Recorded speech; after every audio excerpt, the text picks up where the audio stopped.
Naalimpungatan si Bimbo sa kanyang pagkakahimbing.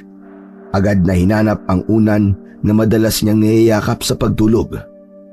Nahulog pala yun sa ibaba ng kanyang kama. Nag-iisa lang siya sa kanyang kwarto. Mula nang sumapit sa edad na 10, ay hinayaan na siya ng kanyang mga magulang na matulog na mag-isa. Kaya inihiwalay na rin siya ng kanyang silid. Dinampot ni Bimbo sa sahig ang kanyang paboritong unan na regalo pa sa kanya ng kanyang mga magulang. Kahit iba na ang amoy nun dahil sa panis na laway, ay ayaw niya tong palabhan. Mas madali kasi siyang makatulog at mas komportable kapag yakap ang paborito niyang unan. Niyakap ni Bimbo ang kanyang unan upang bumalik sa pagtulog nang makarinig siya ng ingay mula sa labas ng kanyang kwarto. Ingay yun na tila nag-aaway. May sumisigaw at nagmamakaawa. Pinakinggan niyang maigi yun. Boses yun ng kanyang nanay at tatay. Ala, may nangyayari kila nanay at tatay. Titignan ko nga. Akmang babangon upang lumabas ng kanyang kwarto ang bata nang makarinig naman siya ng ibang boses. Galit na galit ang boses na yun na may kasamang pag-atungal. Wari galing yun sa isang uri ng hayop o halimaw. Nakadama ng kilabot sa kanyang katawan ng bata. Kung halimaw nga ang pinagmumulan ng ingay na yun, malamang ay nasa panganib ang kanyang mga magulang. Bagamat naroon ang kaba at takot, ay ganap nang tumayo ng kama si Bimbo.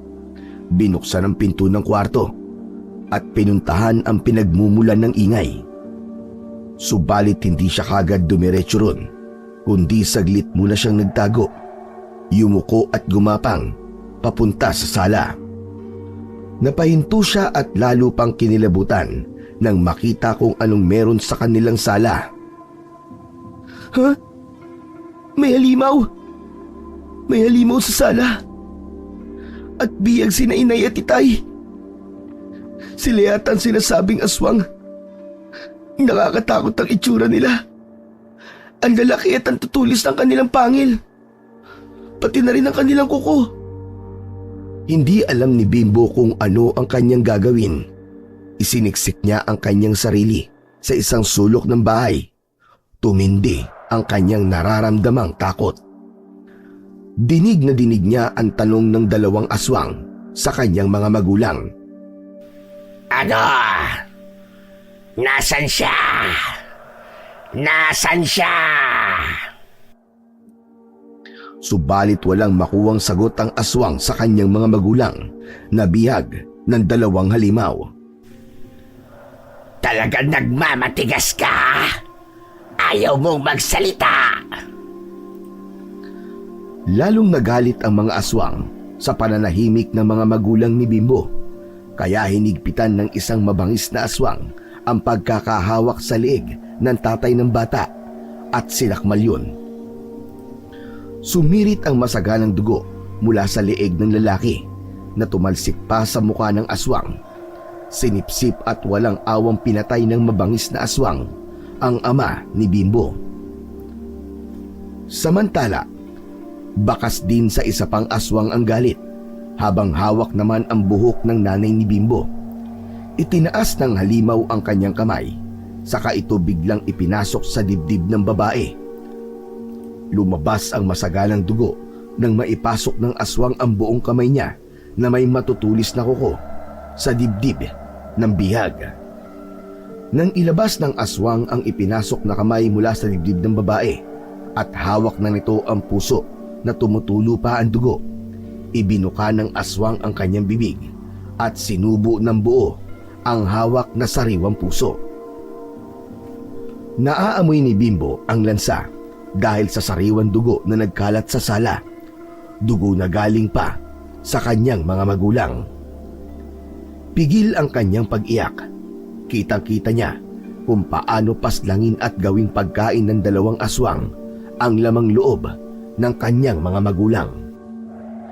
Ipinikit na lang ni Bimbo ang kanyang mga mata. Hindi niya na kaya pang makita ang nangyayari. Durog na ang puso niya. Gusto niyang sugurin ang 2 aswang na pumatay sa kanyang nanay at tatay. Kaya lamang ay wala rin siyang magagawa.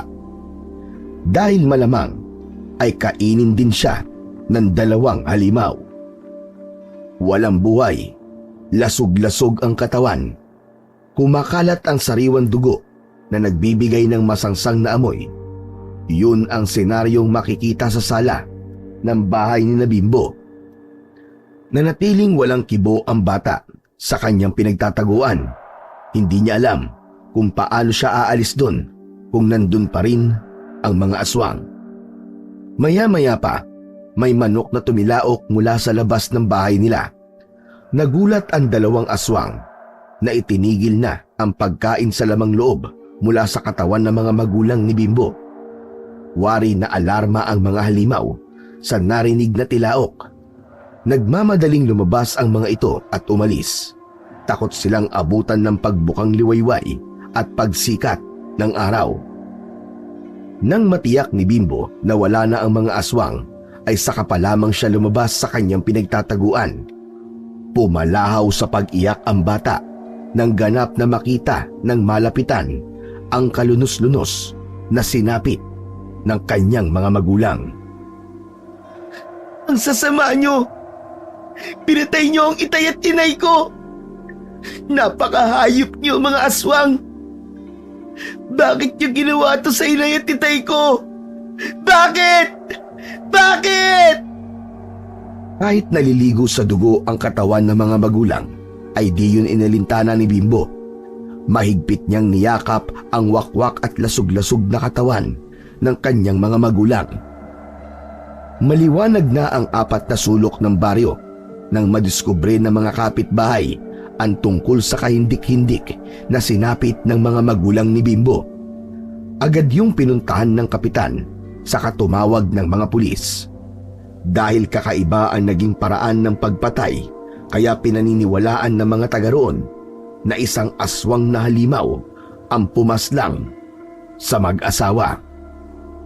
Naghalughog ang mga pulis sa loob ng bahay para hanapin si Bimbo. Subalit hindi nila yun nakita. Nawawala ang bata. Umalis ito ng bahay na walang tiyak na pupuntahan. Samantala, malayo na ang narating ni Bimbo pagkatapos niyang masaksihan ang nakakakilabot na ginawa ng mga aswang sa kanyang mga magulang. Ay tila wala sa sarili ang bata na naglakad ng naglakad. Kung saan patutungo ito ay walang katiyakan. Habang naglalakad siya, ay bigla na lamang iiyak si Bimbo kapag naaalala ang sinapit ng kanyang mga magulang. Tay, inay, bakit nangyari yun sa kanila? Bakit sila pinatay ng aswang? Napakahayop nila. Ang sasama nila. Pinapangako ko, hahanapin ko ang mga aswang na yon. Igaganti ko sila. Papatayin ko rin sila. Umiiyak na naglalakad habang bumubulong si Bimbo. Makikita rin ang galit sa mukha nito. Kung may ibang taong makakakita lang sa kanya, ay iisipin na nasisiraan na siya ng ulo. Dahil walang tiyak na pupuntahan ng bata, kaya tuloy-tuloy lang ito sa paglalakad. Tila hindi rin ito nakakaramdam ng gutom. Tinitingnan siya ng ibang taong nakakasalubong na may pagtataka. Hanggang isang matandang babae ang lumapit kay Bimbo. Nasa mukha nito ang pag-aalala para sa bata. Kaya lamang, tila wala pa rin sa sarili si Bimbo. Tuloy lang sa paglalakad. Hindi pinansin ang lumapit sa kanya. Hanggang sa hinawakan ng matandang babae ang kamay ng bata. Dali lang, iho. Teka lang. Huminto sa paglalakad ang bata nang mahawakan ang kanyang braso. Nakatingin sa kawalan. Tahimik lamang ito. Saan ka ba pupunta, iho? Abe, pansin ko. Para ka yatang nawawala. Ano bang pangalan mo? Taga-san ka ba? Mukhang malayo ang pinanggalingan mo. Sunod-sunod ang tanong ng matandang babae kay Bimbo. Siya ay si Lola Aldea, isang matandang albularya na naninirahan malapit sa ilog. Wala pa ring sagot ang bata sa mga tanong ni Lola Aldea. Abay, Diyos king bata ire. Ano ba nangyayari sa kanya at ayaw yata magsalita? Baka naman pipi. O kaya ibingi. Kaya hindi ako naririnig at naiintindihan ang sinasabi ko. Naku po, mapapalaban yata ako ng senyasan sa batang ito ah. Amit ang kamay ay sumenya si Lola Aldea kay Bimbo.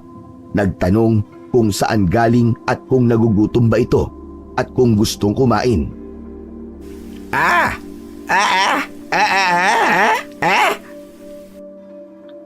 Nakatingin si Bimbo sa matanda. Napakunot ang noo nito. Ano po bang sinasabi nyo? Hindi naman po ako pipi. Hindi rin po ako bingi. Abay, salbahe kang bata ka. Pinahirapan mo pa ako sa pagsisenyas. Nagmukha tuloy ako sento-sento. Marunong ka naman pala magsalita. Sino po bang may sabi na sumenyas kayo? Narinig ko naman po yung tanong nyo kanini. Kaya lang, wala po ako sa kondisyon na sagutin yun. Saan ka ba pupunta, iho? Hindi ko po alam. Saan ba mga magulang mo? At hinahayaan kang gumala sa kung saan-saan? Tahimik na napatingin si Bimbo kay Lola Aldea. Iniyuko nito ang ulo. Saka nagsimulang umiyak. Wala na po sila. Patay na po sila. Pinatay po sila ng mga aswang. Jesus Mariosep, o ba yung sinasabi mo? Opo, walang awang pinatay ng aswang at tatay at nanay ko. Kinain sila ng aswang. Ang sasama po ng mga aswang na yun. Nakakalungkot naman pala nangyari sa'yo, iho. O siya, tigil na. Huwag ka nang umiyak. Tahan na. Hinaplos-haplos ng matandang babae ang likod ng bata upang payapain at pakalmahin sa pag-iyak ang bata. Kung wala ka mapupuntahan, gusto mo bang doon ka na lang sa kubo ko? Pwede ka doon tumira. Tumangu-tangu si Bimbo bilang pagsang-ayon sa sinabi ng matandang nagmamalasakit sa kanya. Kaya isinama na ni Lola Aldea ang bata upang umuwi sa kanyang kubo na malapit sa tabing ilog. Nalaman na rin niya ang pangalan nito. Bimbo, heto ang kubo ko. Andito na tayo. Pasensya ka na at medyo maliit lang ito. Okay lang po, Lola. Siya nga pala. Lola Aldea na lamang ang itawag mo sa akin, ha? At mula ngayon, ikaw naman ay magiging apo ko na. Ayos lang ba yun sa'yo? Opo. Opo, Lola Aldea. Mukhang malayo ang pinanggalingan mo. Malamang ay gutom ka na. Sandali lamang nga. Maghintay ka dito at ipaghahanda kita ng pagkain. May natira pa akong kaning lamig doon at sa adobo. Ipinaghanda ni Lola Aldea ng pagkain si Bimbo. Hindi na naghugas pa ng kamay ang bata nang makita ang pagkain, kundi sinunggaban kagad niya ito. Matinding gutom talaga ang nararamdaman ng bata. Dahan-dahan ka lang naman, Bimbo. At baka mabulunan ka. Kahapon pa po kasi ako hindi kumakain eh. Kaya gutom na po ako. Ganun ba? Hala, sige, ubusin mo na yan. At mamaya ay magpahinga ka. Mukhang pagod na pagod ka rin. Bukas na ulit tayo mag-usap. Nang makakain, ay naupo si Bimbo sa isang bangko sa loob ng kubo. Nakita ni Lola Aldea na napapayuko ito sa tindi ng antok. Kaya ipinaglatag ng matanda at saka inakay upang makahiga ng maayos. Kinabukasan, paggising ni Lola Aldea ay si Bimbo agad ang hinanap ng kanyang mga mata. Tumingin siya sa lugar na hinigaan ng bata. Aba, wala si Bimbo ah. Asan ang batang yon? Umalis din yata. Ang sabi niya ay okay lang na dito siya tumira. Tumayo ang matanda at lumabas ng bahay. Iginala ang paningin upang hanapin ang batang tinulungan. Nawala ang pag-aalala at napalitan ng ngiti sa labi ang pagkabahala ni Lola Aldea. Natanaw niya kasi si Bimbo, nasa may pangpang ng ilog. Nakatingin ito sa tubig. Naisip niya na marahil ay nainip ito, kaya't pagkagising ay lumabas ng bahay at naglakad-lakad. Nilapitan siya ni Lola Aldea. Kala ko kung saan ka na nagpunta, Bimbo. Andito ka lang pala sa may ilog. Naglakad-lakad lang po ako, Lola. Magandang lugar na ito. Tahimik at payapa sa pakiramdam. Kaya pinili kong dito tumira. Talaga po bang nag-iisa lang po kayo, Lola? Oo, Bimbo. Wala na rin akong mga kamag-anak. Pero sanay naman na akong nag-iisa. Pasensya na po kayo dahil naabala ko pa po kayo. Makakaistorbo po ako sa inyo. Ayos lang yun, iho. Saka ako nag-alok sa'yo para dumito ka na lang. Kaya wala kang dapat na ipag-alala. Halika na, bumalik na tayo sa loob ng kubo. Maghahanda ko ng almusal natin. Sige po, Lola. Nauna nang lumakad pabalik ng kubo si Lola Aldea. Sumunod naman kagad si Bimbo. Doon na ang magiging tirahan niya, kasama ang matandang nagbukas ng kanyang tahanan para tulungan at damayan siya. Nang matapos ang pananghalian, ay oras na yun ng pamamahinga ni Lola Aldea. Bukas na lang siya maglalako ng mga dahong gulay na aanihin sa kanyang taniman. Mabilis na nakatulog sa upuang tumba-tumba ang matanda. Nang makita ni Bimbo na tulog na yon, ay lumabas siya ng bahay. Bumalik siya sa pangpang ng ilog na malapit lamang sa kubo. Kakaiba ang pangahalina ng malinaw na tubig sa ilog. Hinubad ni Bimbo ang suot na t-shirt at lumusong doon. Malamig ang tubig at nang ganap ng mabasa ang buong katawan ni Bimbo, ay tila nagbigay yun ng kakaibang sigla sa kanya.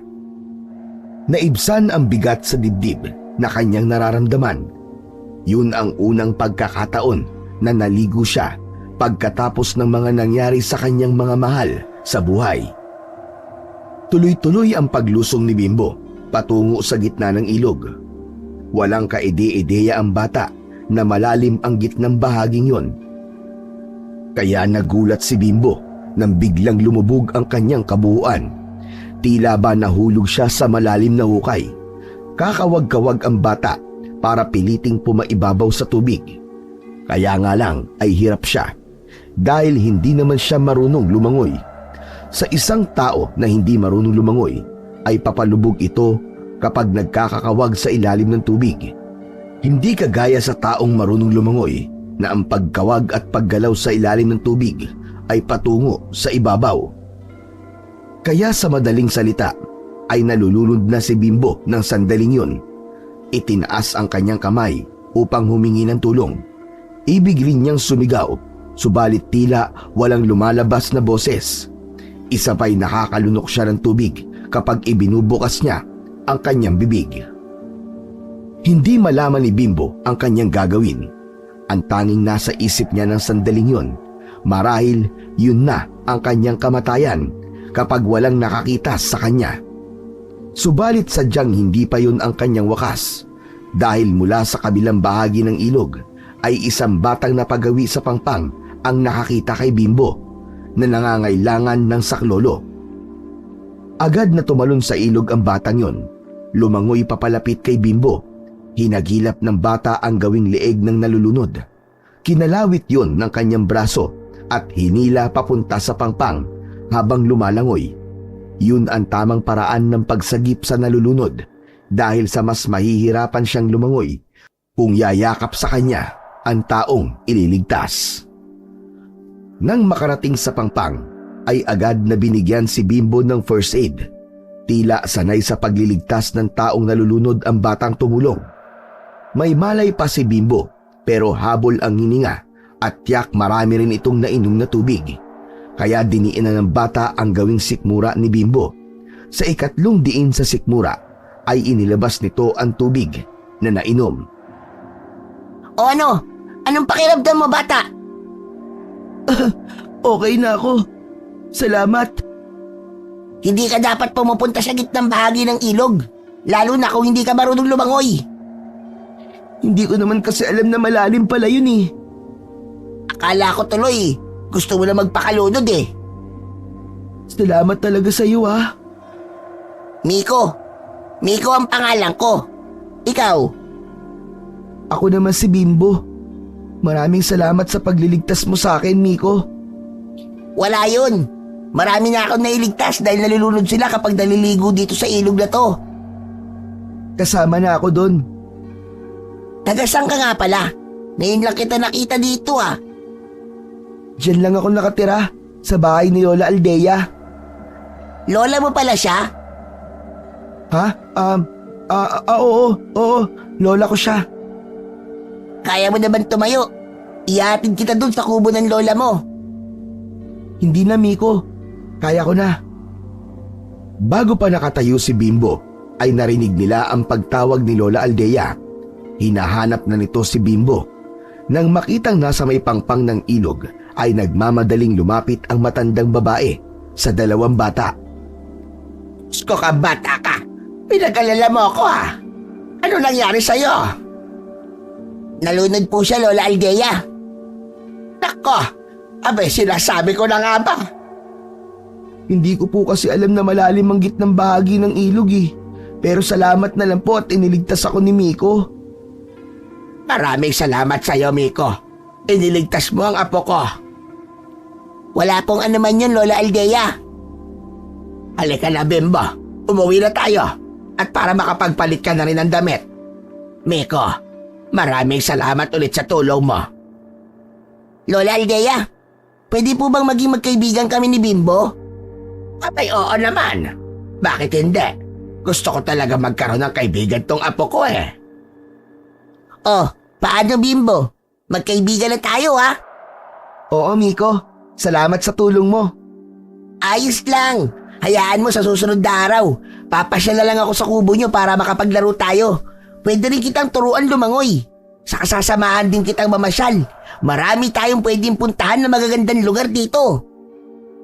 Pabor yun kay Bimbo. At yun din ang ibig mangyari ni Lola Aldea. Ang magkaroon ng bagong kaibigan ng bata. Upang kahit paano ay makalimutan nito ang pinagdaanan na naikwento sa kanya. Pagdating sa kubo ay may ibinigay na lumang t-shirt at shorts si Lola Aldea kay Bimbo. Pinagpapalit niya ito ng suot na damit. May damit po kayo na kasya sa akin? Saka, damit po ito ng batang sing-edad ko ah. Oo, damit yan ng apo ko. Siya ang gumagamit niya nung kasama ko pa siya rito. Nasaan po siya? Saglit na natahimik si Lola Aldea. Bakas ang lungkot sa kanyang muka. Sorry po, bigla tuloy kayong nalungkot. Naalala ko kasi si Beboy.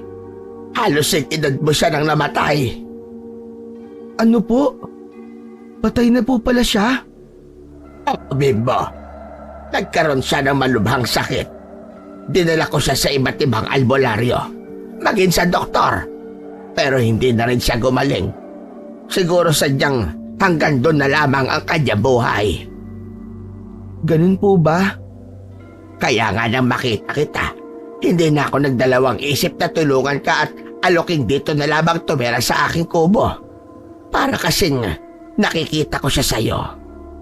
Nakikita ko sa'yo ang pumanaw kong apo. Kaya masaya ako na may kasama na uli ako dito sa kubo. Ako po'y nagpapasalamat din sa inyo, Lola Aldea. Dahil kinupkup niyo po ako. Dahil sa inyo, nagkaroon po ako uli ng pamilya. Marahil sadyang pinag-adya na mag-cruise ang landas ni Bimbo at Lola Aldea upang mapunan ang pangungulila ng isa't isa sa mga nawalang mahal sa buhay. Kinabukasan, maaga pa'y nasa kubo na si Miko. Magandang umaga po, Lola Aldea. Oh, ikaw pala, Biko. Ano ba sadya mo? Di po ba sabi ko kay Bimbo, sasamahan ko po siya gumala para makita po niya yung iba't ibang lugar dito po sa baryo. Nag-aalmusal pa siya eh. Ikaw ba kumain ka na? Opo, kumain na po ako ng nilagang kamote at balinghoy na niluto ni Inang. Baka naman magalit sa'yo ang inang mo dahil ang aga-aga mo nagpunta rito. Hindi po. Maaga rin po kasi umalis si Inang eh. May lalakarin daw po siya sa bayan. May ayuda daw po na ibibigay ang gobyerno. Pinuntahan po ni Inay. Abay, ganun ba? Maigi pa pala ang inay mo. May matatanggap na ayuda. Sana naman maambunan man lang ako. Pabihira naman kasi tong iba rito. Kapag may palista hindi ako sinasama. Sana naman puntahan rin nila ako dito sa ilog. Hayaan niyo po. Sasabihin ko po kay Inay. Baka po matulungan kayo, Lola Aldea. Ito na pala ang kaibigan mo, Miko. Tapos kang kumain.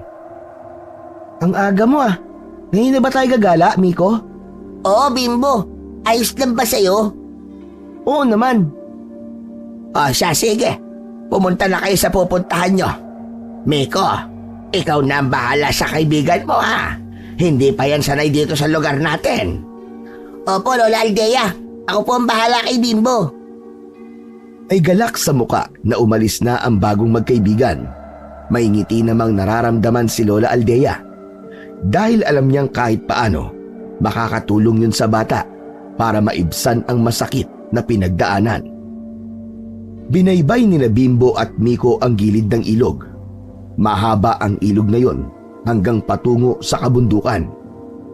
Habang naglalakad ang dalawa, ay tila ba tour guide si Miko na maraming kinikwento sa kanyang bagong kaibigan. Alam mo, ang sabi nila, ang ilog daw na yan ay naging daanan ng mga Pilipinong lumaban sa mga Hapon. Diyan daw sila nagpapadala sa Agos para takasan ng mga sundalong Hapon. Sinong may sabi sa'yo? Ang tatay ko at kwento sa kanya ng lolo Gimuko. Isa kasi siyang guerrilla nun. Sila yung mga lumalaban sa mga sundalong Hapon. Marami palang kwento ang ilog na to, no? Tsaka alam mo ba, ang hindi ko makakalimutan na kwento niya ay yung tungkol sa San Telmo. San Telmo? Oo, isa daw tong maliit na bolang apoy na lumulutang sa hangin. Pero lumalaki kapag dilapitan at makikita kapag gabi sa ganitong lugar na malapit sa may ilog. Anong meron yung San Telmo? Sabi nila, pwede magbigay ng swerte, tapos maaari din magbigay ng power o ng kapangyarihan, kaya magiging malakas ka. Yung San Telmo na yun ay kaluluwa daw ng mga namayapa, tapos meron din sa engkanto. Dalawang klase pala ang San Telmo. Oo, yun ang sabi sa akin. Yung isang San Telmo ay kaluluwa ng taong namatay dito sa ilog o kaya dito inilibing. Tapos humihingi sila ng katarungan o kaya may nais iparating sa mga naiwang pamilya. Yung isang San Telmo, ano naman yun? Yun naman ang bantay sa ilog. Isang kakaibang uri ng engkanto na kapag naging kaibigan mo ay tutulungan ka sa lahat ng gagawin mo. Tapos bibigyan ka ng kapangyarihan, ng lakas at saka ng tapang. Di ba ang astig doon kapag yung San Telmo ng engkanto nakita mo? Oo nga. Ikaw, nakakita ka na ba? Hindi pa nga eh. Paano? Ayaw akong palabasin ni Inang kapag gabi. Baka daw yung San Telmo na kaluluwa ng mga taong namatay ang makita ko. Dapat pala, ang makita natin ay yung San Telmo na bantay sa ilog. Yung isang engkantado, para mas astig. Oo, Bimbo. Kasi nga, swerte ang ibibigay niya. At saka power. Baka maging katulad ka ni Bernardo Carpio o kaya ni Captain Barbel. Lalabanan mo yung mga masasama. Maililigtas mo yung mga naaapi. Mabibigyan mo ng hustisya yung mga tao naghahanap ng katarungan. Natahimik si Bimbo. Biglang pumasok sa isip niya ang kanyang mga magulang. Napabuntong hininga siya. Oh, ano nangyari sa'yo, Bimbo? Bigla ka natahimik dyan ah. Ano bang iniisip mo? Wala, Miko. Meron lang akong naalala. Gusto mo pa bang pumunta sa ibang lugar? Doon sa may burol. Masarap magpahangin doon. May mga kwento din ako tungkol sa bundok at burol. Kwento naman ng lola Ana ko. Ang dami mo palang alam na kwento, Miko. Oo naman. Lahat kasi ng kwento na nalologi mo at lola Ana, natatandaan ko. Hindi ko kagad nakakalimutan. Tapos, ikikwento ko sa mga kakilala ko at mga kaibigan. O ano? Punta na ba tayo doon sa may burol? Hindi na. Sa sunod na lang. Pagod na rin ako maglakad eh. Saka medyo sumasakit na ang paa ko. Hindi ka pa kasi sanay maglakad ng malayo eh. Pero masasanay ka rin. O sige, uuwi na tayo. Sige, baka nag-aalala na rin si Lola Aldea eh. Ihatid na kita. Baka sabihin ni Lola Aldea, hinayaan na lang kita. Hindi na, ayos lang yun. Saka hindi na ako maliligaw. Alam ko na ang daan pa uwi sa kubo. Hindi na nagpumilit pa si Miko na ihatid si Bimbo.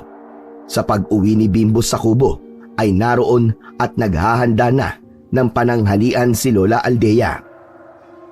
Oh, nandito ka na pala. Akala ko hindi ka pa uuwi, apo. Gutom na rin po kasi ako, Lole. Ang dami po palang kwento ni Miko, no? Ganon talaga ang batang yon. Pero mabait si Miko. Kaya nga pumayag ako maging kaibigan mo siya. Nakakatuwa po siyang kasama, Lola Aldea. Mabuti naman at naging masaya ka sa pamamasyal nyo. O sige na, maupo ka na at nang makakain na tayo. Mula nang marinig ni Bimbo ang mga sinabi ni Miko tungkol sa San Telmo, ay hindi na yun naalis sa isip niya. Paulit-ulit niyang naaalala at kung ano ang maaari niyang maging pakinabang. Pag nakita ko ang San Telmo na sinasabi ni Miko, kakaibiganin ko siya. Tapos, maaari na akong humingi ng tulong sa kanya. Magkakaroon din ako ng power. Kapag nangyari yun, magagawa ko na ang gusto ko. Hahanapin ko ang aswang na pumatay kay inay at itay. Gagantihan ko talaga sila. Papatayin ko rin sila. Nakita ni Lola Aldea na tila may binubulong-bulong si Bimbo habang nakaupo ito sa may pinto ng kubo at nakatanaw sa labas. Bimbo, apo, may sinasabi ka ba? Wala po, Lola. Para kasing bumubulong-bulong ka riyan. Kinakausap ko lang po ang sarili ko. Kinukumusta ko po kung okay pa ako. Ano ka mo? Tumigil ka nga riyang bata ka. Mamaya'y mahipang ka na masamang hangin dyan matuluyan ka. Kung gusto mong may makakausap lumapit ka rito sa akin at mag-usap tayo. Hindi yung kinakausap mo ang sarili mo. Hindi na po, Lola. Ayos lang po ako. Sigurado ka? Opo. Hindi maaaring sabihin ni Bimbo sa kanyang lola ang tungkol sa San Telmo. Jack, mag-iisip agad ito ng kung ano, kaya mas mainam na ilihim na lamang niya. Hindi rin siya dapat magsayang ng panahon. Ang nais ni Bimbo sa lalong madaling panahon ay makakita siya ng San Telmo para malaman na niya kung gaano ba katotoo ang mga sinabi sa kanya ni Miko. Nang sumunod na gabi, ay nakita ni Bimbo na tila masakit ang likod ng kanyang Lola Aldea. Mag-isa nitong pinapahiran ng langis na binabad sa mga halamang gamot ang kanyang tagiliran at likuran. Nahihirapan yun, kaya lumapit sa kanya si Bimbo. Tulungan ko na po kayo, Lola. Ako na po magpapahid ng langis sa likod nyo. Talaga, apo? Opo. Nakikita ko po kasi na nahihirapan po kayo. Oo nga Kuwang kasi, sumasakit itong likod at tagiliran ko. Dahil siguro sa pag-ani ko ng mga tanim kong pechay at mustasa. Nakayuko kasi ako habang nag-aani. Ang hirap talaga kapag ganitong tumatanda na. Kinuha ni Bimbo ang bote ng langis na hawak ni Lola Aldea. Naglagay siya sa isang palad at hinaplos yun sa likod ng matanda. Hindi niya lang yung basta ipinahid, kundi sinamahan pa niya ng paghilot na nagustuhan ng matandang babae. Aba, ang husay mo palang maghilot, apo Ginagawa ko po kasi lagi ang ganito sa inay at itay ko kapag maghapon silang pagod sa trabaho. Nako, pasensya ka na. Napag-usapan na naman natin ang nanay at tatay mo. Okay lang po, Lola Aldea. Tinadya ni Bimbo na siya ang maghilot kay Lola Aldea dahil ang ibig niyang mangyari ay maging masarap ang tulog nito sa gabing yun.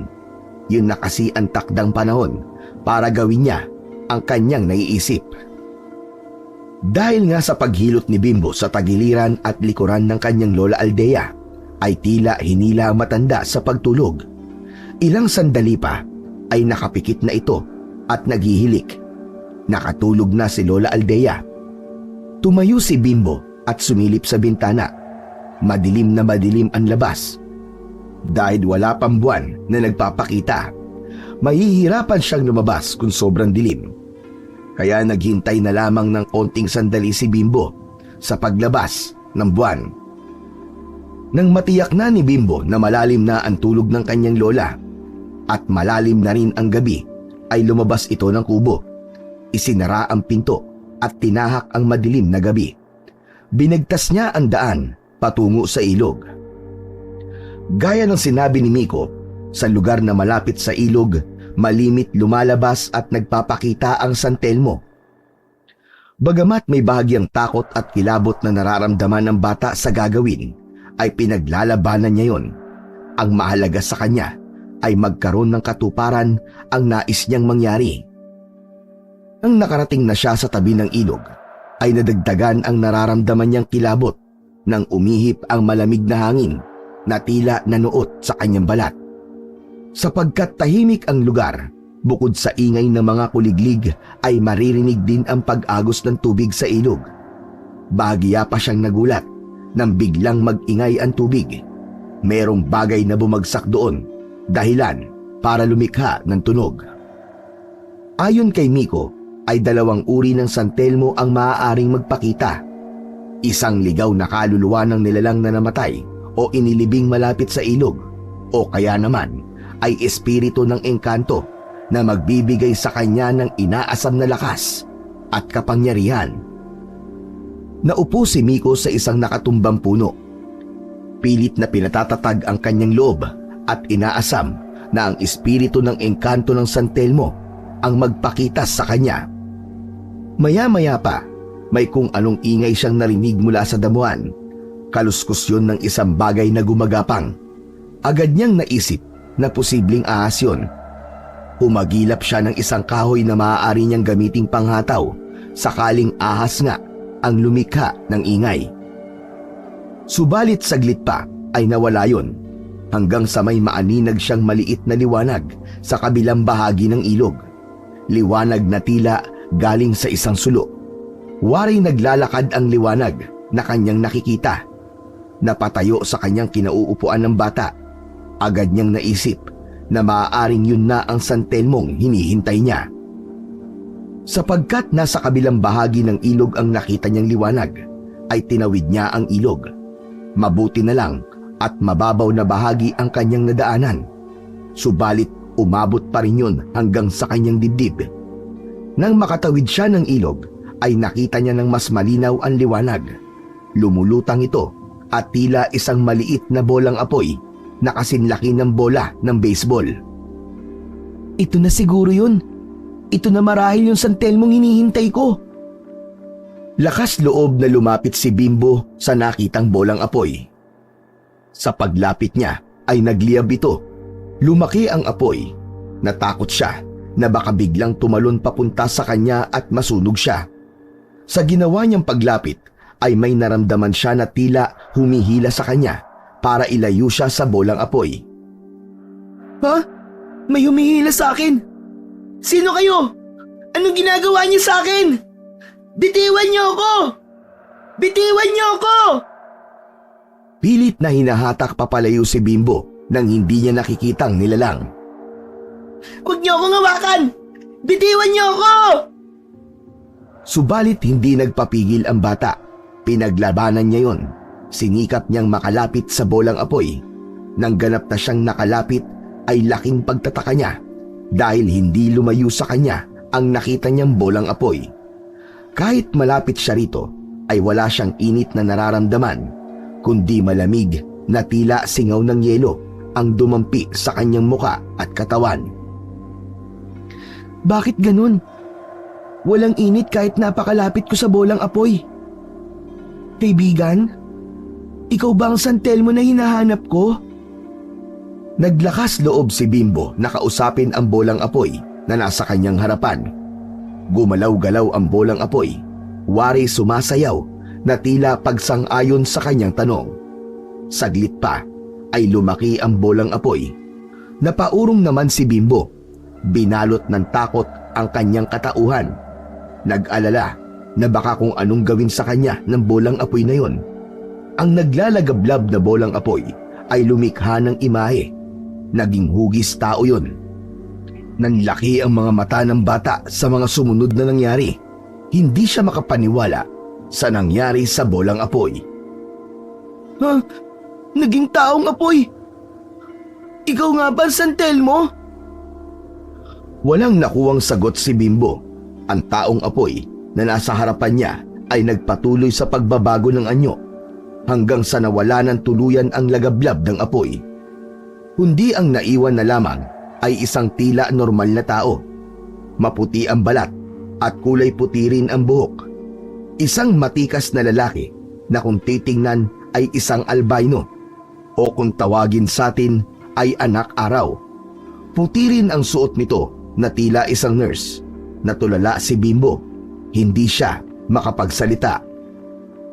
"Musta ka, kaibigan?" Nanlalaki pa rin ang mga mata ni Bimbo. Naroon pa rin ang pagkamangha at pagkagulat sa kanyang mga nakita. Ngunit nang marinig ang mahinahong pagsasalita ng nilalang na nasa kanyang harapan, ay unti-unting nabawasan ang kanyang kaba. Okay lang naman ako. Pero hindi pa rin ako makapaniwala. Ikaw nga ba ang San Telmo? "Oo. Di ba't ako ang hinahanap mo?" Ikaw nga. Ako nga pala si Bimbo. "Tawagin mo na lamang akong Santi." Salamat ha. At nagpakita ka sa akin. Isa ka bang engkanto? "Oo, tama ka. Ako ang engkanto na nasa bolang apoy na nakita mo. At dahil hindi ka natakot na magpakita ko sa'yo, nakuha mo ang aking pagtitiwala. Ikaw na ngayon ang aking master. Magkaibigan na tayo." Talaga, Santi? Kaya mula ngayon, anumang lakas at kapangyarihang meron ako, maipapasa ko yun sa'yo. Kakampi mo na ako, Bimbo. Hindi makapaniwala ang bata sa kanyang narinig na sinabi ng San Telmo na naging tao. Kung ganun, matutulungan mo ko? Sa abot ng aking lakas at kapangyarihan, gagawin ko ang aking makakaya, Bimbo. Kunin mo to. Puting bilog na bato? Oo, iiwan ko yan sa'yo. Sa sandaling kailangan mo ang tulong ko, ikiskis mo lang yan sa kahit na anong bagay at magpapakita ko sa'yo. Kailangan ko na ring umalis. Hindi ako maaari magtagal na nasaan yung tao. Agad ay nawala ang San Telmo na nagkatawang tao. Naging puting usok ito. Subalit ang usok na yon ay pumasok sa puting bato na hawak ni Bimbo. Ganun pala. Nasa akin na ang San Telmo. Hawak ko na siya dahil narito yun sa loob ng puting bato. Nagsimula na ang pagbukang liwayway kaya kailangan na rin umuwi ni Bimbo. Dapat siyang makauwi bago pa magising ang Lola Aldea niya. Hinawakan niya ng maigpit ang puting bato. Inilagay yon sa kanyang bulsa upang hindi mawala. Bago ihakbang ng bata ang mga paa papauwi, ay isang bagay ang pumasok sa kanyang isipan. Tagumpay ang kanyang misyon at maaari na niyang simulan ang kanyang pinaplano. Yun ay ang hanapin ang nilalang na pumaslang sa kanyang mga magulang. Natutulog pa si Lola Aldea nang sapitin ni Bimbo ang kubo. Pumwesto na siya sa kanyang higaan upang matulog na kahit mag-uumaga na nun. Pagkahiga niya ay narinig niyang gumalaw ang matandang babae. "Saan ka galing, Bimbo?" Napapitlag ang bata dahil gising pala ang kanyang lola. Alam nito na umalis siya ng gabing yon. Gigising po kayo, Lola? Oo, kanina pa. Kaya nga nalaman kong wala ka. Gusto ko malaman kung saan ka nagpunta. Saan ka magaling? Dyan lang po sa labas ng kubo. Nagpahangin. Nainitan po kasi ako eh. Ayoko nang nagsisinungaling ha. Hindi ka lang sa labas ng kubo nagpunta. Alam kong malayo ang pinuntahan mo. Ibig kong malaman ang totoo. Dun po. Sa may ilog po, Lola. Ang ganitong oras. Di mo ba alam na napakadelikado magtuuron tuwing gabi? Hindi mo alam mga pwedeng mangyari sa'yo. Wala naman po masamang nangyari sa akin eh. Kaya magpasalamat ka dahil walang kung anong nangyari sa'yo.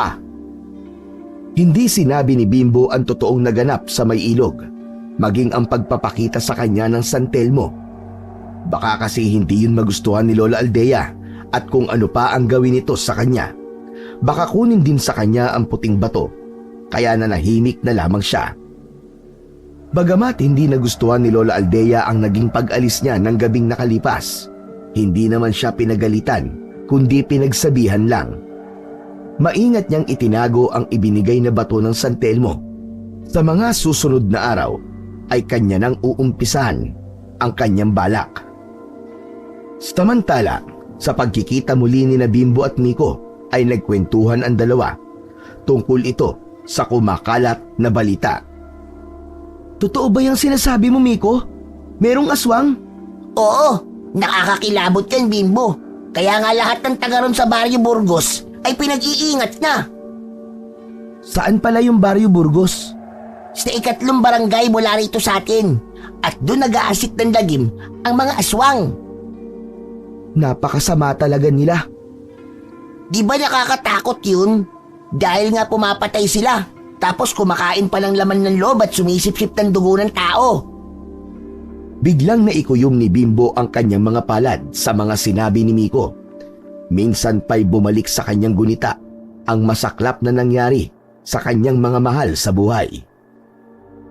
Napansin ni Miko ang tila pagbabago ng ekspresyon sa muka ng kaibigan. O Bimbo, okay ka lang ba ha? Ano nangyayari sa'yo? Galit ka ba sa akin? Sorry na kagad. Hindi sumagot si Bimbo. Nakatiim ang bagang ng bata. Nakakaramdam siya ng galit kapag bumabalik sa alaala niya ang lahat. Nako, sorry na talaga Bimbo. Hindi ko naman alam na magagalit ka sa akin dahil sa ikinuwento ko sa iyo ang tungkol sa aswang eh. Biglang kumalma si Bimbo. Naramdaman niyang nag-aalala ang kaharap na kaibigan. Pasensya ka na, Miko. Hindi ko lang talaga maiwasang hindi makaramdam ng galit kapag nakakarinig ako ng tungkol sa mga aswang. Bakit ba? Naka-experience ka na ba na inatake ka ng aswang? Ang nanay at tatay ko, pinatay sila ng aswang. Walang nagawa si Bimbo, kundi ang ipaalam na lamang sa kaibigan niya ang pinagdaanan niya kung bakit galit ang nararamdaman niya kapag nakakarinig ng tungkol sa mga aswang. Sorry ah. Kaya pala. Gusto kong gumanti sa kanila. Gusto kong makita sila. At ako ang papatay sa kanila. Hala, hindi yung ganun kadali, Bimbo. Delikado yun. Saka paano mo sila lalabanan? Pangkaraniwang tao ka lang. Baka nga isang sakmal lang sa'yo nun. Isang kalmot lang na matutulis nilang kuko. Patay ka na kagad. Wala akong pakialam. Basta, gusto ko silang makaharap. Kahit mamatay pa ako, maiganti ko lamang sina inay at itay. Sana pala may power ako para matulungan kita. Teka, di ba nasabi ko na sa iyo ang tungkol sa San Telmo? Yung San Telmong Encantado? Yun na makakatulong sa iyo. Hindi na kumibo si Bimbo dahil nagawa niya na yon. Kaya nga lang ay hindi niya maaaring sabihin sa kanyang kaibigan, kung kaya sinarili na lamang niya. Nang araw ding yon, pagkarinig ni Bimbo tungkol sa gumagalang aswang sa Barrio Burgos ay isang bagay lang ang agad na pumasok sa kanyang isipan. Pupunta siya sa lugar na yon para hanapin at harapin ang aswang, para makaganti at bigyan ng katarungan ang sinapit ng mga magulang. Hindi na nagpaalam pa si Bimbo kay Lola Aldea saka hindi rin naman siya papayagan. Sapagkat may kalayuan ang baryo na pupuntahan ni Bimbo, kaya sumabay siya sa mga taong sumasakay ng jeep. Hindi naman siya hininga ng pamasahe, lalo na't nakatayo lamang siya. Ang iisipin ng driver ay kasama siya ng isa sa mga pasahero. Pinakikiramdaman niya ang bawat bumababa ng jeep. Kaya nang may marinig siyang isang pasahero na bababa sa Barrio Burgos, ay tinandaan niya yon. Sasabay na lang siya kapag bumaba ito. Samantala, nag-aalala na si Lola Aldea dahil hapon na ay wala pa rin si Bimbo. Nagpaalam ito na makikipaglaro kay Miko, kaya nga lang, inabot na ng hapon ay hindi pa rin ito umuuwi. Kaya nang makita ni Lola Aldea si Miko, ay inusisa nito. Hindi pa po umuwi si Bimbo? Oo, ang sabi kasi niya ay maglalaro lang kayong dalawa. Pero kaninang umaga pa po kami nagkita ni Bimbo, Lola Aldea. Naku, saan kaya nagpunta yun? Meron ka bang nabanggit sa kanya? Meron po, tungkol po sa aswang na nag-aasik ng lagim sa kabilang baryo. Doon po sa may Baryo Burgos. Nasabi nga po niya sa akin na pinatay ng aswang ang itay at inay niya. Naku po, ito na nga bang ikinakabahala ko? Bakit po, Lola Aldea? Baka nagpunta ron ng batang yon para hanapin ang aswang. Samantala, nakarating na nga si Bimbo sa baryong kanyang pakay. Wala siyang kakilala roon, kaya wala siyang tiyak na matutuluyan. Plano kasi niya ay hindi naman dun magtatagal. Kumakagat na ang dilim ng mga sandaling yon. Nasa kakahuyan siya at doon muna magpapalipas ng gabi. Dahil nag-iisa at walang kasama, naalala niya ang sinabi ng San Telmo. Kung kailangan siya ay ikiskis lang ang batong puti sa kahit na anong bagay upang magpakita ito. Kaya kinuha ni Bimbo ang bato at ikiniskis yun sa tuyong kahoy na kanyang kinauupuan. Saglit pa ay nagpakita ang bolang apoy na maya-maya pa ay naghugis tao at naging si Santi. May kailangan ka ba sa akin, kaibigan? Salamat at nagpakita ka sa akin, kaibigang Santi. Nalulungkot kasi ako dahil nag-iisa lang ako dito at kailangan ko ng kasama. Huwag kang mag-alala. Nandito lamang ako. May maitutulong ba ako sa'yo? Sa baryong to, nagpapakita ang aswang. May kutob akong sila ang aswang na pumatay sa mga magulang ko. Kailangan kong gumanti sa kanila, kaibigang Santi. Dapat na rin silang mamatay para wala lang silang mabiktima pa. Huwag kang mag-alala.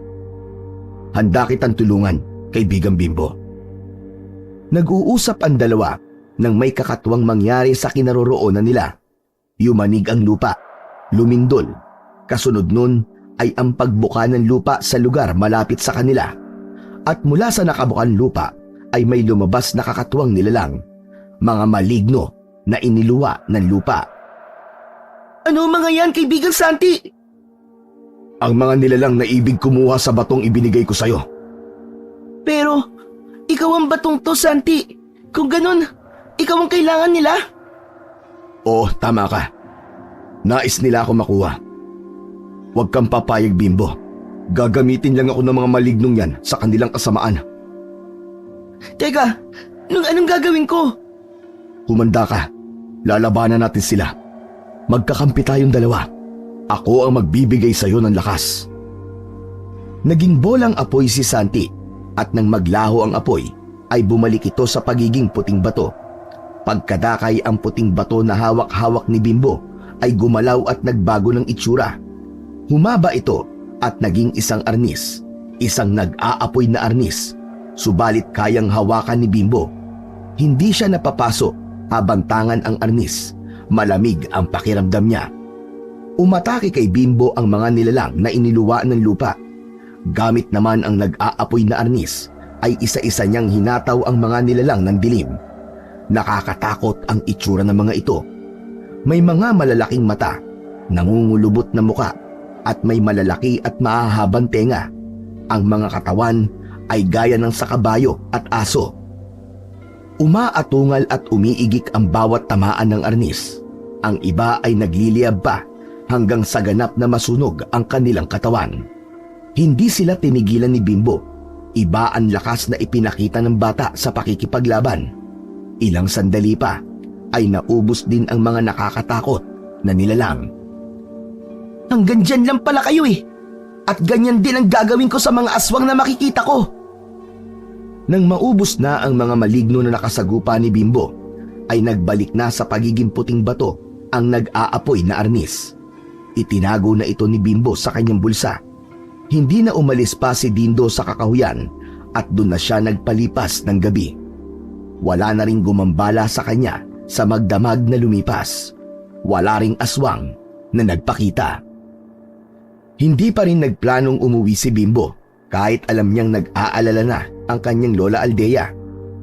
Lumabas siya ng kakahuyan, muling naglakad na walang katiyakan ang pupuntahan. Wala sa kanyang sarili na tinahak ni Bimbo ang daan.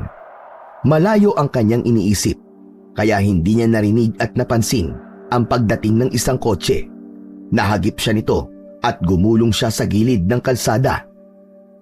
Agad namang lumabas ng sasakyan ang mag-asawang sakay ng kotse. Labis ang pagkabahala ng mga ito nang makita ang nakahandusay na si Bimbo sa kalsada. Sus Mariosep! Hindi na yata gumagalaw ang bata, Ricardo! Dadalhin natin siya sa ospital. Gumalaw si Bimbo. Pilit na ibinangon ang katawan. Hindi na po. Huwag niyo na po akong dalhin sa ospital. Okay lang po ako. Sigurado ka ba? Opo, kaya ko pong tumayo. Nagalusan lang po ako. Kailangan ka pa rin masuri ng doktor. Hindi na po talaga. Ayos lang po ako. Kung talagang ayaw mong dalhin ka namin sa ospital, ihahatid ka na lang namin sa inyo. Tagasang ka ba? Walang maisagot si Bimbo. Ayaw pa rin niyang bumalik kay Lola Aldea. Isa pa, hindi rin niya alam ang address nito. Imutan mo ang tirahan niyo? Ihatid ka namin. Tsak nag-aalala na sa'yo mga magulang mo. Wala na po sila. Wala kang magulang? Ulila ka na? Opo. Kawawa ka naman pala. Ricardo, kung wala na siyang mauuwian, edi isama na lang natin. Gusto mo ba? Iuwi ka na lamang namin sa amin? Sa amin ka na lang tumira. May kumislap sa mga mata ni Bimbo. Naisip niya, kahit di na muna siya umuwi kay Lola Aldea, meron na siyang matutuluyan. Okay lang po ba sa inyo? Oo naman. Magiging masaya kami kung sasama ka sa amin. Ngumiti si Bimbo. Kahayagan yun ng kanyang pagsang-ayon. O siya, halika. Tumayo ka na at uuwi na tayo sa bago mong bahay. Ano nga palang pangalan mo, bata? Nagpakilala si Bimbo. Ganon din ang mag-asawang nag-alok sa kanya ng tulong at patutuloyin siya sa kanilang bahay. Sila ay sina Ricardo at Daniela, mga negosyante at walang ibang kasama sa kanilang bahay. Kayo lang po ba nakatira dito sa malaking bahay na to? Oo, tama ka. Kaya nga aalog-alog kami rito ni Daniela eh. Wala po kayong anak? Hindi agad nakasagot ang mag-asawa. Napatitig naman si Daniela kay Bimbo. Wala na siya, Bimbo. Ay, sorry po. Okay lang. Kaya nga masaya kami na pumayag kang dito tumira. Dahil meron na kami makakasama. At pwede naming maging anak. May hatid na saya kay Bimbo ang sinabi ni Daniela, lalo na't wala na ang kanyang mga magulang. Dahil dito ka natitira at magiging anak na namin, edi dapat mama at papa na ang itawag mo sa amin. Oo nga naman, Bimbo. Okay lang ba sa'yo na mama at papa na ang itawag mo sa amin? Isang malaking ngiti ang iginanti ni Bimbo sa mag-asawa. Opo, masaya po akong tawagin kayong mama at papa. Waring nakabuti kay Bimbo ang pag-alis niya sa poder ni Lola Aldea dahil nakatagpo siya ng mga taong itinuring siyang anak at kanya namang ituturing na magulang.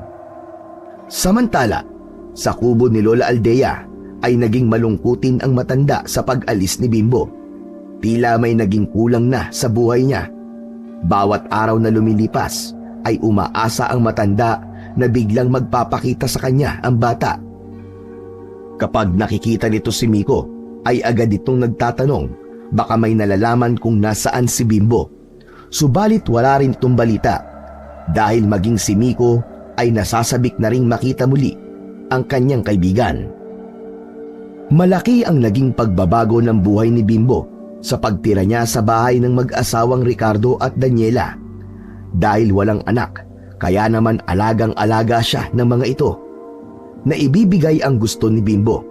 Wala na nga siyang hahanapin pa. Kaya lamang, hindi pa rin naaalis sa isipan nito ang kagustuhang maiganti ang sinapit na mga namatay na magulang. Maayos man ang kalagayan ko ngayon dahil sa tulong ni na Mama Daniela at Papa Ricardo. Hindi pa rin lubos ang kasiyahan ko. Dahil hindi ko pa rin natutupad yung pangako ko kina inay at itay. Ang tungkol sa nangyari sa kanyang mga magulang ay hindi na ikukwento ni Bimbo sa mag-asawang umampon sa kanya. Wala rin siyang planong ipaalam yon. Para sa kanya ay hindi na nila kailangan pang malaman. Basta ang batid lang nila ay ulila na siya. Sa pananatili ni Bimbo sa Barrio Burgos na siyang tirahan ng mag-asawang kumukupkup sa kanya, ay wala na uli siyang nabalitaan tungkol sa mga aswang. Ang naging kwento sa kanya ni Miko ay hindi na nasundan pa. Marahil ay naligaw lamang ang aswang na yon. Posibleng taga-iba pang lugar. Subalit patuloy siyang nag-aabang at naghihintay na isang araw ay may mababalitaan uli siya tungkol sa pagsalakay ng aswang. Kaya tuloy pa rin ang kanyang plano kasama ang kanyang kaibigang si Santi. Minsan, nagising sa gitna ng gabi si Bimbo. Nahirapan siyang matulog. Pabiling-biling siya sa higaan pero hindi pa rin siya dalawin ng antok. Kaya lumabas siya ng kanyang kwarto. Nakaramdam siya ng uhaw at gusto niyang uminom ng gatas o kaya ay tubig. Ang daan pababa sa kusina ay madadaanan ang silid ng mag-asawang Ricardo at Daniela.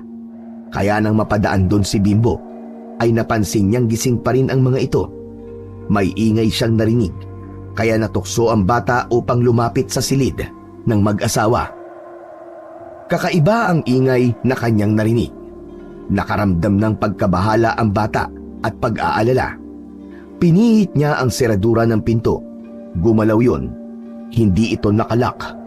Binuksan niya ng bahagya ang pinto. Ganun na lamang ang kanyang pagkagulat at pangihilakbot sa kanyang nakita. Nanlaki ang kanyang mga mata at hindi siya makapaniwala. Hindi niya roon nakita ang mag-asawa, kundi ang nakita niya roon ay dalawang kakaibang nilalang. Dalawang aswang na tila galing sa kung saan. Biglang bumalik sa kanyang alaala ang dalawang aswang na pumatay sa kanyang mga magulang. Kitang-kita niya kung paano nilapa at winakwak ang dibdib para kainin lamang ang lamang loob. Dahil halos magkakapareho ang itsura ng mga aswang, kaya sa palagay niya, ang aswang na nakikita niya ng sandaling yun ay ang mga aswang na pumaslang sa kanyang mga magulang. Hindi alam ni Bimbo ang gagawin. Ganun na lang ang pagkagulat niya. Taglay niya ang puting bato ng San Telmo, subalit nawala yun sa isip niya. Ang naramdaman niya lamang ng pagkakataong yun ay ang pagkagulat at galit. Agad siyang lumayo sa may pintuan nang makaramdam siya ng tila lalabas ang mag-asawa na naroroon sa loob ng kwarto. Nagtago siya sa isang sulok ng bahay. Maya-maya pa, naramdaman niya na may naglalakad at mula yun sa silid ng mag-asawa. Sinilip niya ang lumabas ng kwarto. Walang aswang na lumabas, kundi ang mag-asawang Ricardo at Daniela. Kaya isang bagay lang ang agad na pumasok sa isip ni Bimbo. Aswang ang mga taong kumukupkup sa kanya. Sila ang aswang na nakita niya na nasa loob ng silid. Marahil, kakarating lang ng mga ito galing sa labas ng bahay at siguro'y may ginawa ang mga ito. Naghasik ng lagim at humanap ng kanilang biktima. Marahang gumapang si Bimbo pabalik ng kanyang kwarto. Naging maingat siya upang hindi malaman na nasa labas siya ng silid. Nang makabalik sa loob ng kanyang kwarto ang bata, ay hindi niya mawari kung ano ba ang kanyang dapat maramdaman. Hindi siya makapaniwala sa kanyang natuklasan. Ang taong may mabuting kalooban na nag-ampon at nag-alok ng tulong sa kanya ay mga aswang pala. Posibleng ang mga ito ang pumatay sa kanyang mga magulang. Magulo ang isip ni Bimbo kaya naisipan niyang humingi ng tulong kay Santi sa kaibigan niyang San Telmo. Naguguluhan ako, Santi. Ano ngayon ang binabalak mo, kaibigan? Gaya ng nasabi ko na, kailangan kong gumanti. Sa mga taong kasama mo ngayon? Mga aswang sila. Pero nakatitiyak ka bang sila ang aswang na pumaslang sa mga magulang mo? Hindi ko alam, kaibigang Santi. Subalit kauri nila yun. Kaya damay na rin sila sa galit ko. Huwag ka sana magpadalos-dalos sa iniisip mo. Matagal ako naghintay. Subalit mahirap magkamali. Dapat na silang mamatay. Para matahimik na rin ako, kaibigang Santi. Mainam kung magmasid-masid ka muna, kaibigang Bimbo. Ang makiramdam, maaaring may mga bagay ka pa rin dapat malaman. Patatagalin ko lamang ang paghihirap ng kalooban ko. Kailangan mo pa rin maghintay, kaibigang Bimbo, para wala kang pagsisihan sa bandang huli. Kahit paano ay napigilan ni Santi si Bimbo sa magiging padalos-dalos na desisyon. Samantala, ang tungkol naman sa natuklasan ni Bimbo ay hindi pala yun naging lingid sa kaalaman ng mag-asawa. Ay alam na si Bimbo. Oo, Daniela. Ano tayo ngayon yan? Delikado tayo sa batang yan. Anong pinaplano mo? Hindi natin dapat hayaan na may gawin siya sa atin. Anong ibig mong sabihin? Maaaring isuplong niya tayo o ikalat niyan tungkol sa lihim natin. At kapag nangyari yon, delikado tayo. Mawawalan tayo ng katahimikan at maaari niya tayong ipahamak. Kaya ba niyang gawin yun? Samantalang naging mabait tayo sa kanya. Kinupkup natin siya. Tinulungan. Hindi niya tayo maiintindihan, Daniela. Hindi mauunawaan ng isang nilalang na di nating kauri ang ating pinagdaraanan. Kung sa bagay, tama ka doon. Dapat na siyang mawala. Teka lang, nakakaawa siya. Kung paaalisin lang natin siya rito, hindi natin alam kung anong pwede niyang gawin sa atin. Pakiusapan na lang natin na manahimik na lang siya at walang masamang mangyayari sa kanya kung wala siyang pagsasabihan sa kung ano mang nalaman niya tungkol sa pagkatao natin. Mahirap siyang pagkatiwalaan, Daniela. Hindi ko kayang patayin ng isang bata. Ako ang gagawa nun kung hindi mo kaya. Pero Ricardo, baka may iba pang paraan. Nakakaawa talaga siya. Wala nang ibang paraan. Kaya dalawa ang pagpipilian natin. Ang mawala si Bimbo o tayo mawawala dahil ipapahamak niya tayo.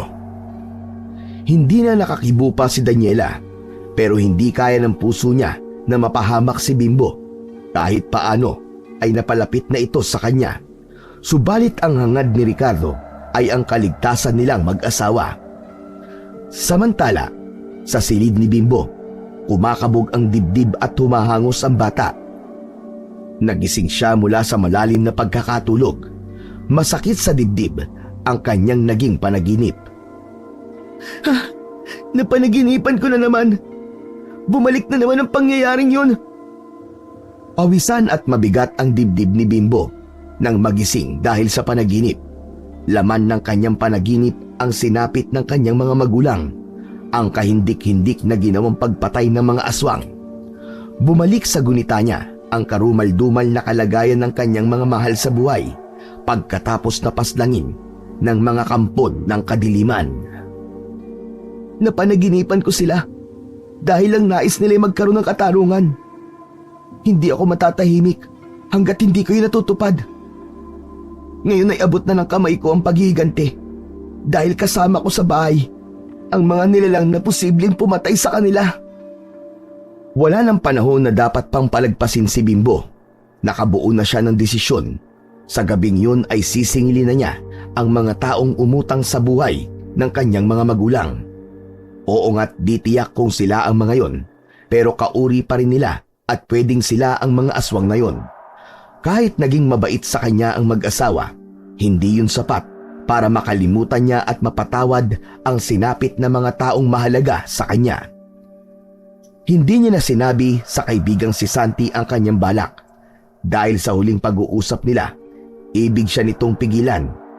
Kaya na niyang patayin ang mag-asawa habang natutulog ang mga ito sa kanya gagawin ang kanyang pinaplano. Subalit ng gabing yon, bago pa gawin ni Bimbo ang kanyang plano, ay may pangyayaring magiging dahilan ng pagbabago ng kanyang desisyon. Mula sa bintana ng kanyang kwarto ay may nakita siyang mga aswang na lumilipad at patungo sa kanilang bahay. May mga aswang! Hindi yun sina Mama Daniela at Papa Ricardo. Kasi silip ko lang sa silid nila at naroon sila. Ibang aswang ang mga lumilipad na to. Kakaibang uri sila ng aswang. Nagtaka si Bimbo kung anong kailangan ng mga aswang na nakita niya. Hindi muna siya lumabas ng kanyang silid.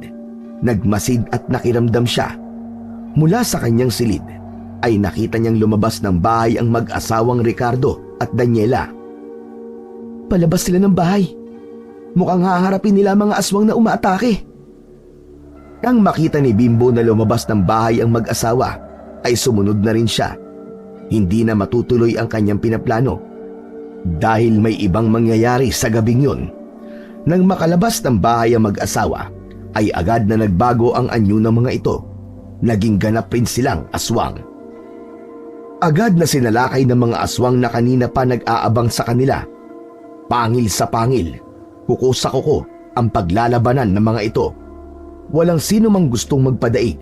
Walang ideya si Bimbo kung ano ba ang ugat ng pinag-aawayan ng mga ito. Sa pagpapatuloy na paglalabanan na magkabilang panig, ay nakita ng bata na tila tagilid ang aswang na sina Ricardo at Daniela. Higit na malalakas at madiskarte ang mga dumating na aswang. Mapapahamak si Mama Daniela at Papa Ricardo. Kailangan nila ng tulong ko. Naguguluhan na rin ako kung sino nga ba sa mga aswang na ilang talagang pumatay sa mga magulang ko. Buti na lang, hindi ko pa nagagawa ang plano ko. Baka hindi talaga si Mama Daniela ang tunay na may kagagawan. Kaya tama si Santi. Waring nagkaroon ng kaliwanagan ang isip ni Bimbo. Tama ang kaibigan niyang San Telmo na hindi siya pwedeng magpadalos-dalos. Kailangan ni na Papa Ricardo ang tulong. Hindi ko sila dapat hayaang mapahamak. Agad na kinuha ni Bimbo ang batong puti at ikinuskos sa matigas na bagay. Nag-apoy ang bato at lumikha ng imahe hanggang sa maging nag-aapoy na arnis ito. Saka lumapit sa mga aswang. Ako ang harapin niyo mga aswang! Huwag ang Papa Ricardo at Mama Daniela ko! Nagulat ang nagpapatayang mga aswang sa biglang paglapit ni Bimbo. Hawak ang nag-aapoy na arnis na nagbigay ng liwanag sa lugar na yon. Si Bimbo! Tignan mo! Ricardo, may kapangyarihan siya! Harapin niyo ang inyong kamatayan, mga aswang na pangit! Sa paglapit ni Bimbo ay nalipat ang atensyon ng mga sumasalakay na aswang at sumugod ito patungo sa kanya. Subalit nagsasayang lang sila ng lakas.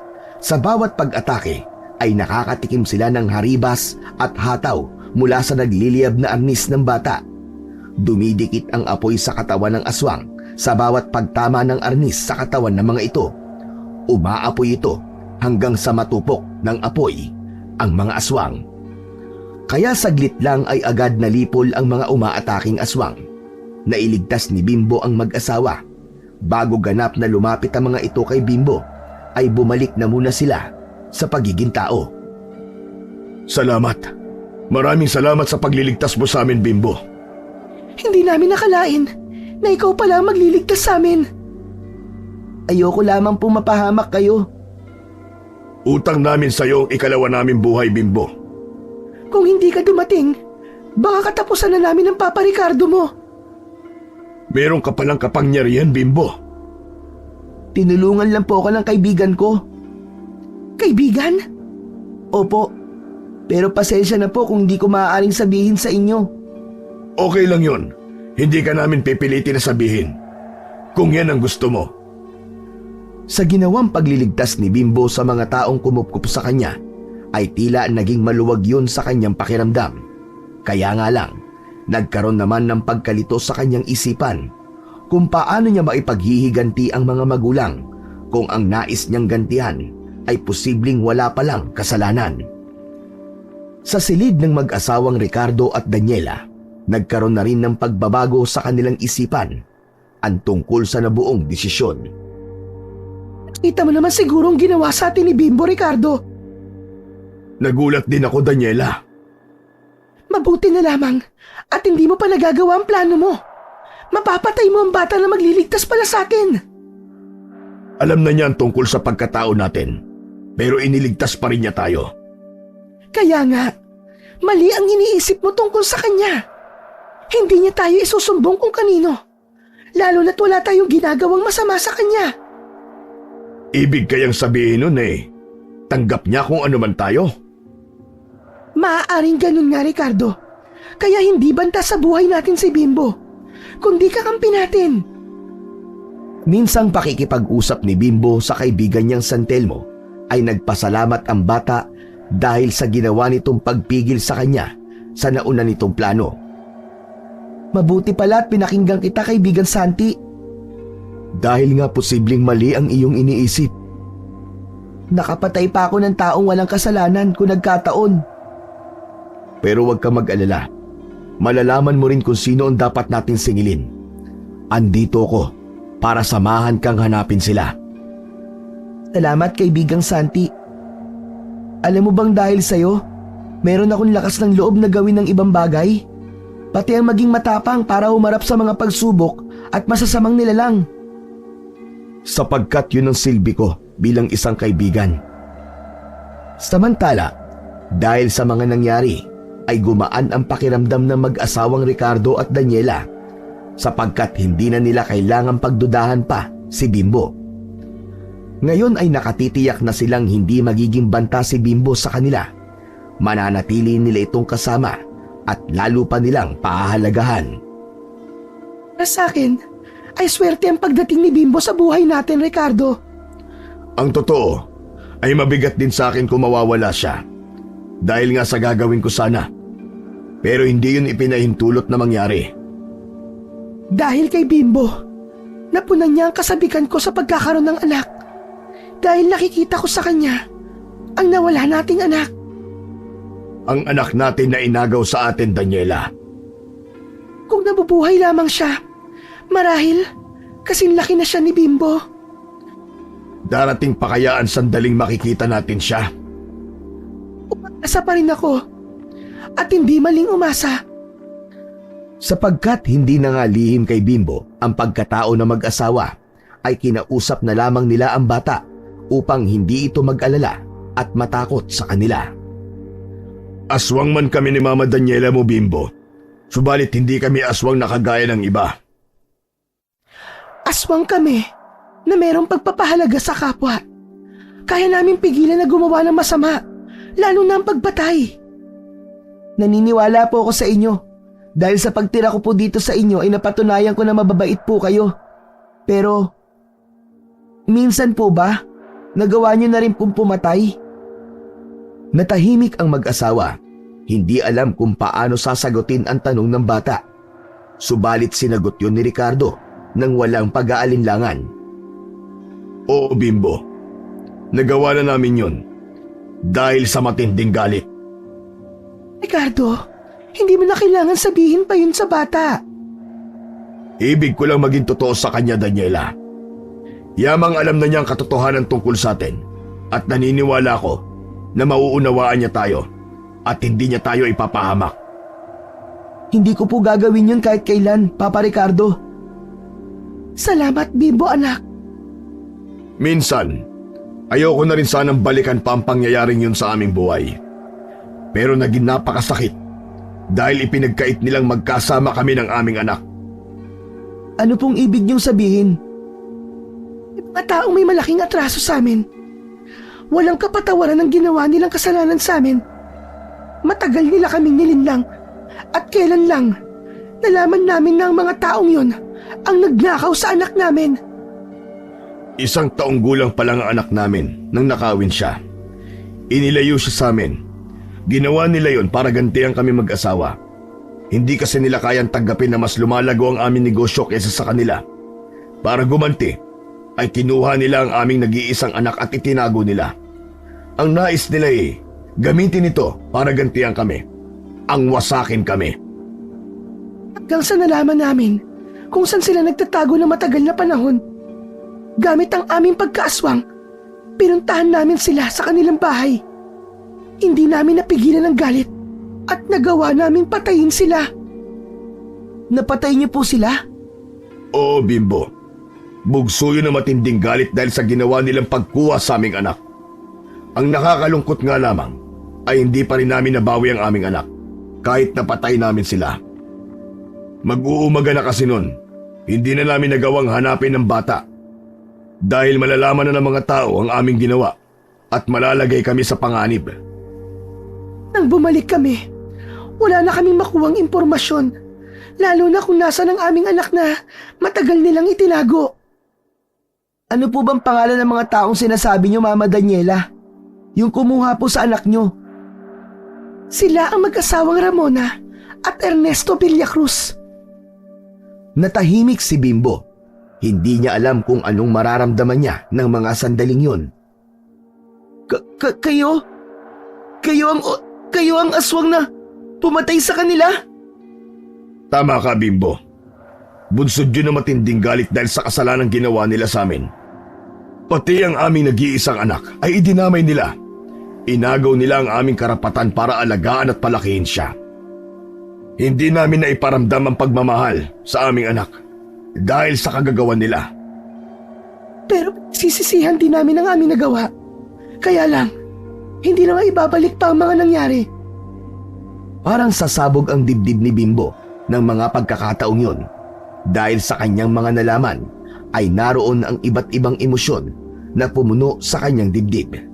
Wari namamanhid ang kanyang mga mata at ibig niyang umiyak. Napansin yun ni Daniela. Bakit, Bimbo? May sasabihin ka ba, iho? Hindi na kayang pigilan pa ni Bimbo ang kanyang nararamdaman, kaya lakas loob niyang sinabi kung ano yun. Kilala ko po mag-asawang pinatay niyo. Nagkatinginan sina Ricardo at Daniela. Kilala mo sila? Opo. Sila po ang inay at itay ko. Ano? Pinatay sila ng aswang at kayo po pala pumatay sa kanila. Pinatay niyo ang inay at itay ko. Hindi makapaniwala ang mag-asawang kaharap ni Bimbo sa kanilang narinig. Kung ikaw ang anak nila, ibig sabihin, ikaw ang anak namin na kinuha nila. Dahil wala silang anak. Ikaw nga ang anak namin, Bimbo. Ikaw ang batang ninakaw nila sa amin. Ikaw ang anak namin. Hindi na napigilan pa ni Daniela ang nararamdaman. Agad siyang yumakap kay Bimbo. Ganon din si Ricardo. Dahil natitiyak nilang anak nila ang ngayon ay kanilang kaharap. Patawarin mo kami, Bimbo. Kung nagawa namin yun sa kanila. Alam naming labis ka nasaktan sa pagkawala nila. Sorry sa mga nagawa namin, anak. Naiintindihan ko po kayo. Dahil sa mga sinabi niyo sa akin. Kaya hindi po ako nagagalit sa inyo, Mama Daniela, Papa Ricardo. Kahit kayo ang dahilan ng pagkawala nila. Dahil masasama pala sila. Salamat, Bimbo anak. Nauunawaan mo kami. Sadyang may paraan talaga lagi ang tadhana. Kaya nangyari ito. Mabubuo na muli ang pamilya natin. At dahil po yun sa kaibigan kong Santelmo. Santelmo? Opo, siya ang naging dahilan bakit lumakas ang loob ko para gawin ang mga bagay na nagagawa ko ngayon. Gusto namin siyang makilala at makapagpasalamat na lang sa kanya, anak. Nang magkaroon ng pagkakataon, ay ipinakilala ni Bimbo ang kanyang mga magulang sa kaibigang si Santi. Masaya akong makilala po kayo. Salamat sa ginawa mong tulong sa anak namin. Alam ko na mabuti kang kaibigan sa anak namin. Siya rin po ang tumulong sa akin para iligtas kayo sa mga aswang na gustong pumatay sa inyo. Maraming salamat talaga sa iyo, Santi. Nasa ganun silang sitwasyon na halos masaya na nang gulatin sila ng grupo ng mga aswang na biglang umatake. Mga kauri ito ng aswang na dati lumusob sa kanila. Hindi maaari to! Nagbalik sila! At mas maraming kasama! Ayaw nila talaga tayong tigilan hanggat hindi nila tayo napapatay. Baka wala sila ng kanilang pinuno na matagal ng inggit na inggit at galit na galit sa atin. Posibleng kamag-anak na mag-asawang napatay natin ang mga yan. Ang mag-asawang kumuha sa anak natin. Huwag po kayo mag-alala. Kami ni Santi ang bahala sa mga yan. Tutulungan namin kayo, anak. Tutulong din ako. Kaibigan Santi, kailangan nating harapin ang mga aswang na dumating. Oo, Bimbo. Agad na nagbago ng anyo si Santi. Naging isang bolang apoy muna ito at saka naging naglalagablab na arnis. Mahigpit itong hinawakan ni Bimbo upang gamitin para harapin ang mga aswang na nanggugulo sa kanila. Ito ang kanyang sandata. Bawat hataw, bawat haribas ni Bimbo gamit ang arnis na umaapoy ay kamatayan ang hatid sa mga aswang. Hindi rin naman nagpaawat ang mag-asawang Daniela at Ricardo na buong tapang na nakipagpambuno sa mga masasamang elemento. Dahil sa nag-aapoy na arnis na sandata ni Bimbo, ay walang nagawa ang mga aswang kundi ang umurong sapagkat batid nilang hindi nila kakayanin ang kakaibang arnis ng bata. Sa ikalawang pagkakataon ay minsan pang napaurong ni na Bimbo ang mga aswang. Naniniwala siya na hanggang nandyan ang kaibigan niyang San Telmo ay walang kampon ng kadiliman ang magtatagumpay laban sa kanila.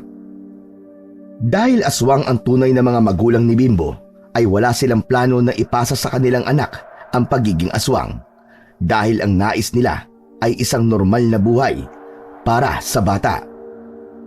Samantala, ngayong batid na ni Bimbo ang totoo at nalamang buhay pa pala ang tunay niyang mga magulang, ay niyaya niya ang mga ito upang balikan si Lola Aldea. Hindi niya malilimot ang ipinakitang pagmamahal at pagmamalasakit sa kanya ng taong unang tumulong sa kanya. Ipinakilala ito ni Bimbo kina Ricardo at Daniela na kanyang mga magulang. Sapagkat ang nais ng mag-asawa ay gantihan ang naging kabutihan ng matanda sa kanilang anak, ay niyaya nila itong doon na tumira sa kanila para magkasama-sama silang lahat upang makapagsimula sila ng bagong buhay. Hindi lingid kay Bimbo na ang mga nangyari sa buhay niya ay dahil na rin kay Santi, ang San Telmo na kanyang naging kaibigan, kaya hindi niya malilimot na bahagi ito ng magandang nangyari sa kanyang buhay. Itinama nito ang mali at natuklasan niya ang katotohanan sa kanyang tunay na pagkatao. Subalit kailangan niya ng magdesisyon, kaya nagbalik siya sa may ilog upang ibalik doon si Santi. Maraming salamat sa iyo, kaibigang Santi. Ibabalik na kita kung saan ka dapat naninirahan. Masaya ako na may mabuti akong nagawa para sa buhay mo, kaibigang Bimbo. Ibabalik na kita rito sa ilog para sa iba pang gaya ko na maaari mong matulungan. Sadyang mabuti talaga ang kalooban mo, Bimbo. Hindi ka makasarili. Lagi mong iniisip ang ibang tao.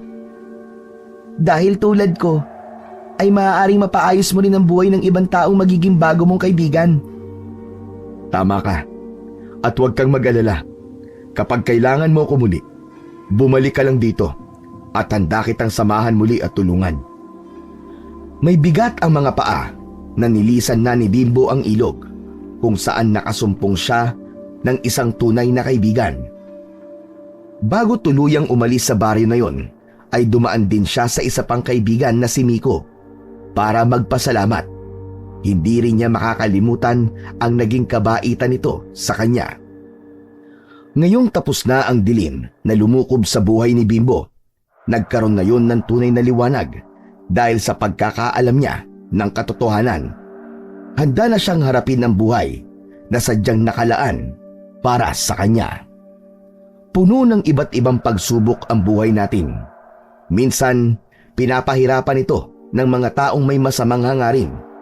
Kaya dapat lumaban lang at huwag titigil na ito ay harapin. dahil sa dulo ng bawat dilim ay may liwanag na darating. Naalimpungatan